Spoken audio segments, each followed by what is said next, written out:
గమనించాలి. శరీరం చెప్పినట్టుగా కాదు, కానీ శరీరంను సృష్టించిన దేవుడు చెప్పినట్లుగా మనం జీవించాలి. అప్పుడే శ్రేష్టమైన ఆశీర్వాదాన్ని పొందుకుంటాం, శ్రేష్టమైన దీవెనలు పొందుకుంటాం. దేశం యొక్క ఉన్నత స్థాయిలో మనము నిలబడతాం, దేవుడు నిలబెడతాడు.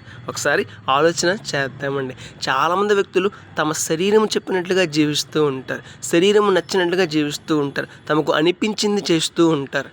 దేవుని మాటలు పట్టించుకోకుండా, దేవుడు చెప్పినట్టుగా జీవించకుండా, దేవుని ఉద్దేశాలకు అనుసారంగా జీవించకుండా తమ ఇష్టానుసారంగా జీవిస్తూ ఉంటారండి.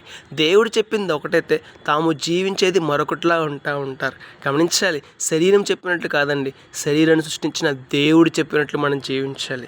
ఎవరైతే శరీరం చెప్పినట్లుగా జీవిస్తారో వారు పాపానికి ఆకర్షించబడి పాపమును తమ శరీరం ద్వారా జరిగించి అందుకు తగినట్లుగా నష్టాన్ని పొందుకుంటారు. అలా కాకుండా ఎవరైతే దేవుడు చెప్పినట్లుగా జీవిస్తారో వారు పరిశుద్ధంగా జీవిస్తారు, నీతిగా జీవిస్తారు, యథార్థంగా జీవిస్తారు. అందుకు ఫలితమైన శ్రేష్టమైన ఆశీర్వాదాన్ని పొందుకుంటారు, శ్రేష్టమైన దీవెనలు పొందుకుంటారు, శ్రేష్టమైన దీవెనలకు బహుమతులు పొందుకుంటారు. ఒకసారి ఆలోచన చేద్దామండి. శరీరం చెప్పినట్లు కాదు, శరీరం సృష్టించిన దేవుడు చెప్పినట్టుగా మనం జీవించాలి.